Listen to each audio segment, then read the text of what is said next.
Madam Ravneet मेरे शरीर की ओर बहुत ध्यान से देखती रही। कितनी देर तक मेरे चेहरे के भावों को पढ़ती रही। प्रश्न चिन्ह बनी उसकी नजरें मेरे शरीर पर घूमते देख मैं झेप गई। रवनीत मैडम एक नहीं अनेक बार मुझसे कह चुकी है, किरण अब तो हमें विवाह के लड्डू खिला ही दो। अब तो तुम्हारी आग जैसी उम्र है, ऐसी उम्र में अपने साथी के बिना कैसे रहा जा सकता है। मेरी तो समझ में नहीं आता। जब हम तुम्हारी उम्र में थे हमारे शरीर से तो लपटें निकलती थी। ऐसी उम्र में आदमी पानी के पास खड़ा हो जाए तो पानी में आग लग जाती है। कहीं चोरी छिपे तो नहीं गुड़ की बोरी में मुंह मार रही हो। बेशर्म, मैं बस इतना ही कह पाई। मेरे अंदर कुछ बुझ गया। नहीं क्या पता लगता है आदमी का, जब तक ये शरीर अन्न खाता है तब तक उसकी ईर्ष्या खत्म नहीं होती और तुम तो अभी कल की लड़की हो। वैसे भी हर काम अपने समय पर ही अच्छा लगता है। विवाह भी उम्र के हिसाब का मेवा है। बेवक्त छेड़ा राग किसी को नहीं भाता, फिर तो बस ऐसे ही घसीटने वाली बात हो जाती है। क्यों मिट्टी में मिला रही हो अपने सोने जैसी देह को, कर लो कोई हीला हवाला। पड़े पड़े तो सोना भी मिट्टी हो जाता है। देख ले सोने जैसी तेरी काया। मेरी बहन कुछ नहीं होता इस काया को। है कुछ नहीं होता। कैसे कुछ नहीं होता? मैं तो हैरान हूँ तुम पर। हमारे मन में तो विवाह के नाम पर गुदगुदी होने लगती थी। पता नहीं तुम पर असर क्यों नहीं होता। पता नहीं कौन सा धनिया उबाल उबाल की पीती रहती हो। आप जैसी उम्र में आदमी वैसे ही बुझा रहता है। मेरे भेजे में तो ये बात नहीं घुसती। मेरे जैसा तो चार चार विवाह करवा कर भी चैन न ले। मैं तो छत से छलांग लगा दूं विवाह का नाम सुनकर। मैंने कुछ नहीं कहा। अरे मास्टरनी, मुझे लगता है बाबे की एकेडमी में रहकर तुम्हारा मन वैसे ही मर गया है। मुग्धर जैसी जांघें देख देख कर रवनीत मैडम ने मेरी कमर में कोहनी मारी और जोर से हंसने लगी। इस प्राइवेट स्कूल में मैं जब से पढ़ाने लगी एक रवनीत मैडम ही है जिससे मैं बात करती हूँ, वरना मैं हर एक से नज़र चुराती रहती हूँ। रवनीत मैडम मुझे खुश करने के लिए कभी कभी इस प्रकार से छेड़ने लगती। चलो धीमा धीमा सेक अपने जज्बात को देती रहा करो, नहीं तो यूं ही मिट्टी हो जाओगी।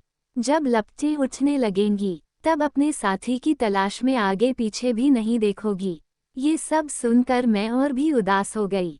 कैसे लपट बनकर जल उठेगी?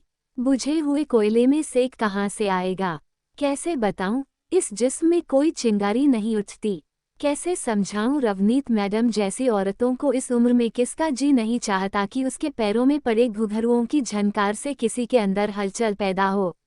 उसका भी कोई साथी हो जो उसके सपनों में उतरकर कभी तेज बहाव की नदी बन जाए और कभी झील बन जाए।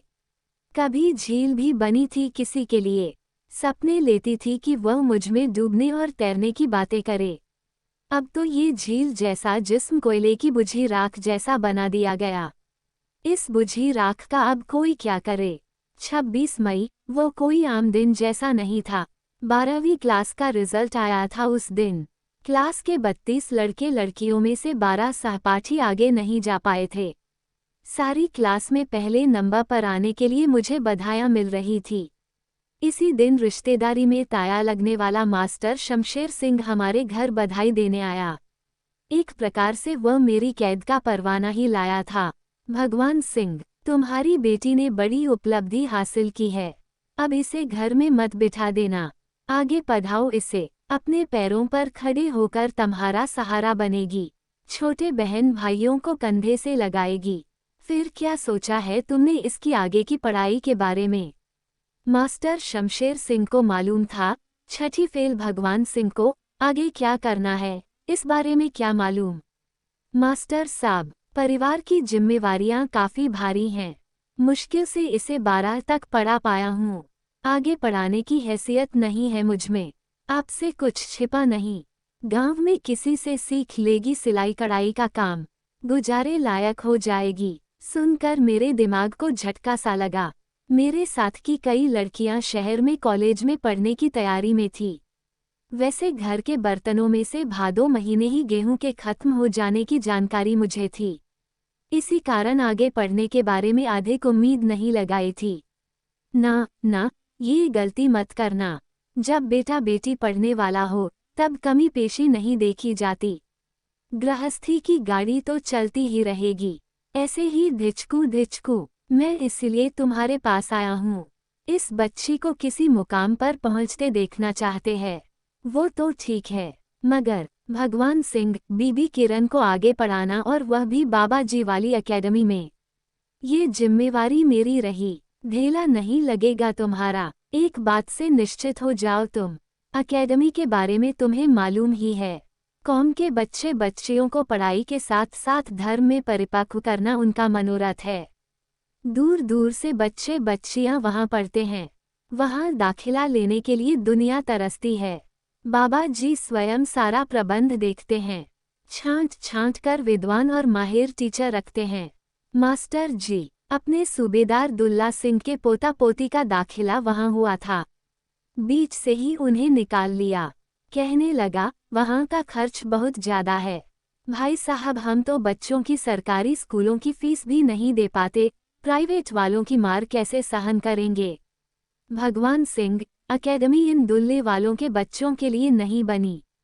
वैसे भी मैंने कह दिया ना, ये सारी जिम्मेवारी मेरी है।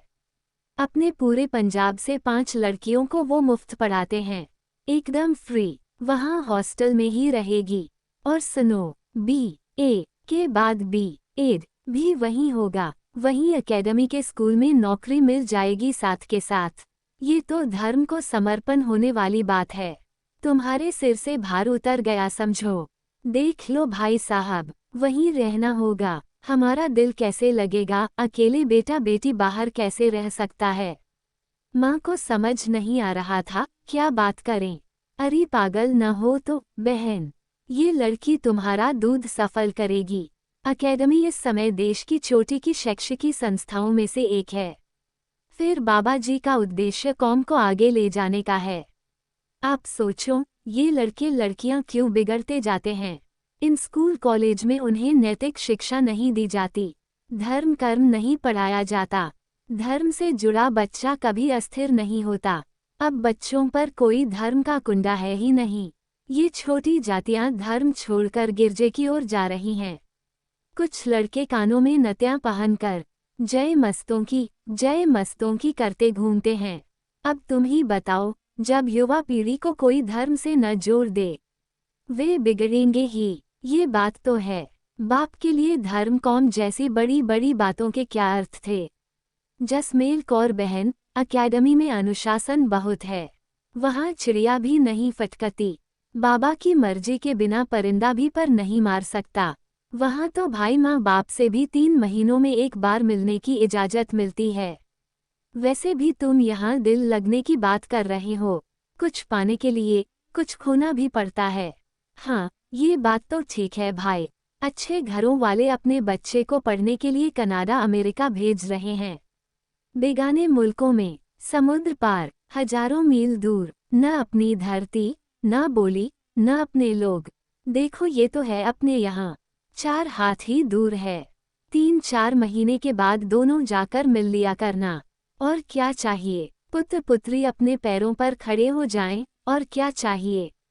एकेडमी में आने पर थोड़े दिनों के बाद ही महसूस कर लिया कि यहाँ कुछ पाने के लिए गवाया ही गवाया है। जब पहली बार माँ बाप मिलने आए थे तो मेरा लिबास देखकर माँ का चाव उमड़ने लगा। वाह किरनी, भाई तेरी तो जिंदगी बन गई। जीता रहे मास्टर शमशेर सिंह। पढ़ाई के साथ साथ लड़की को गुरु महाराज से भी जोड़ दिया। मैं कुछ कह न पाई।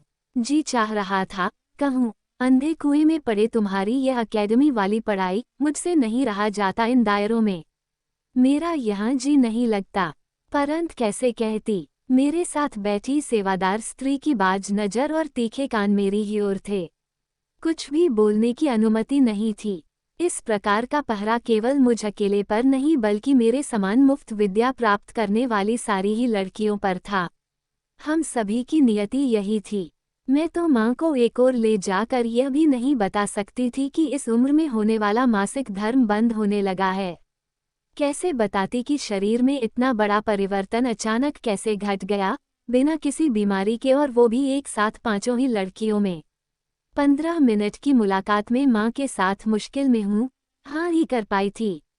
माँ द्वारा लाया पिन्नियों का डिब्बा सेवादार स्त्री ने थाम लिया, जबकि मैंने अभी आधी ही पिन्नी खाई थी। मगर वह डिब्बा हमारे पास हॉस्टल के कमरे तक नहीं पहुँचा था। हॉस्टल के कमरे में ऐसी किसी भी चीज़ को लाने की मनाही थी। माँ ने उपदेश दिया, लड़कियों को ऐसा कोई खाना नहीं खाना चाहिए जिससे शरीर में विकार पैदा हो। हमें हमेशा सादा भोजन ही खाना चाहिए, बस सादा भोजन और गुरु की बानी। भोजन के बाद हमारे हाथों में पोथियां थमा दी जाती। निगाह कहाँ टिकती थी गुरबानी के शब्दों पर। सारा दिन गुरसिखी जीवन और शुद्ध आचरण का उपदेश हमारे दिमागों में लगातार भरा जाता था। मुझे बार बार गांव का मेहर सिंह मजहबी सिख याद आता। उसकी लड़की मुझसे 2 साल पीछे होने के बावजूद मेरी पक्की सहेली थी। कई बार मैं उसके घर चली जाती, कई बार वह मेरे घर आ जाती। कई लड़कियां ये देखकर नाक भान सिकोड़ती। मुझे दीपो से खास ही लगाव था। इस लगाव का कारण शायद दीपो के बाप मेहर सिंह का पूर्ण अमृतधारी गुरसिख होना था। जटों के साथ हलवाहे का काम करने वाले मेहर सिंह की लड़की दीपो गरीबी के कारण 10वीं से आगे पढ़ नहीं पाई थी। मेहर सिंह का पक्का गुरसिख होना उसके कच्चे मकान को भी पक्का नहीं कर पाया था। मैं तब बहुत हैरान होती जब लड़कियां दीपो की सिखी का मजाक बनाती। इन्हीं दिनों में गांव में एक नई हवा चल पड़ी और दलित घरों ने बाबा नानक की तस्वीर उतारकर स्लीब के निशान लटका लिए। उसकी अरदास प्रेय में तब्दील हो गई। तब दीपो के घरवालों का ऐसा करना मुझे बहुत बुरा लगा था, मगर आज सोचती हूँ, गरीब की कोई जात धर्म नहीं होता। गरीब को चांद भी रोटी ही दिखाई देता है। अकेडमी की जेल जैसी दीवारों में जकड़ी मैं बाबा जी द्वारा सिख धर्म की जा रही सेवा के बारे में सोचती। बार बार मेरा ध्यान दीपो जैसी दलित लड़कियों की ओर चला जाता। चाचा मेहर सिंह के घर की दीवारों पर लटका स्लीब का निशान मेरे सामने आ जाता। मैं सोचती मेहर सिंह के लड़के लड़कियों को पढ़ाकर सिखी को प्रफुल्लित किया जा सकता है। ये बाबा आए दिन किसी नए गांव में स्कूल खोलते रहते। धर्म की शिक्षा के नाम तले इतना बड़ा साम्राज्य। धर्म की इस शिक्षा में चाचा मेहर सिंह जैसे असली धर्म वाले कहाँ हैं? मुझे दादी की कही बात याद आती, गरीब का मुंह गुरु की गोलक होता है। चाचा मेहर सिंह के मेहर मसीह बन जाने पर गांव वाले उससे बहुत नाराज हुए। उस दिन संयोग से मैं उनके घर पर थी। जत्थेदार चंचल सिंह दहलीज पार करते ही उपदेश झाड़ने लगा, यह क्या किया तुमने? तुम्हारे बाबा जीवन सिंह ने सिखी के लिए इतनी बड़ी कुर्बानी की। गुरु का शीश दिल्ली से लाया, बहुत संघर्ष किया सूरमा ने। जत्थेदारा, कहीं आजकल में ही लाया होगा वो शीश। क्या मतलब है तेरा? इतनी बड़ी कुर्बानी को तुम मजाक समझते हो? पहले तो तुम्हें कभी बाबा जीवन सिंह की कुर्बानी याद नहीं आए, आज कैसे आ गई? फिर भाई जैता, उसे बाबा जीवन सिंह कब से बना दिया गया? हर साल नगर कीर्तन में तुम्हारा ढाड़ी जत्था भाई जैता कूकता रहता है। तब तुमसे कोई नहीं कहता कि भाई जीवन सिंह का हो। अरे पागल, बेवकूफ, तुम सब बाबा जीवन सिंह की संतान हो। सिखी जिंदा ही तुम्हारे कारण है। मुझसे पूछो, सिखी के असली वारिस तुम ही हो, और तुम ही सिखी को पीठ दिखा रहे हो। यह क्या करने लगे हो? जत्थेदारा, तुम्हारी सिखी तुम्हें ही मुबारक हो। मैं तो बस एक ही बात जानता हूँ, इस सलीब ने तुम्हें कुंभकर्ण की नींद से जगा दिया। शायद हमारे बाकी बहन भाइयों की ओर तुम्हारा कुछ ध्यान चला जाए। चाचा मेहर सिंह ने खरी खरी सुना दी। फिर बाबा जीवन सिंह के वंशजों के साथ तुम कैसा व्यवहार करते हो, कुछ भूला नहीं दुनिया को। अपनी जरूरत के लिए हमें गले लगाते हो, वैसे हम पर थूकते हो और मीठे बनकर हड़पना चाहते हो। अरे क्या बात कर रहा है तू? जत्थेदार चंचल सिंह की बोलती बंद हो गई। और सुन लो, ये सलीब गले में डाल लेने से हमारे बाबा की कुर्बानी कम नहीं होने वाली, और न ही हम अपने बाबा की कुर्बानी को पीठ दिखा रहे हैं, बल्कि अब तो तुम्हारे जैसे धर्म के चौधरी हमारे बाबा का नाम जोर जोर से लोगे।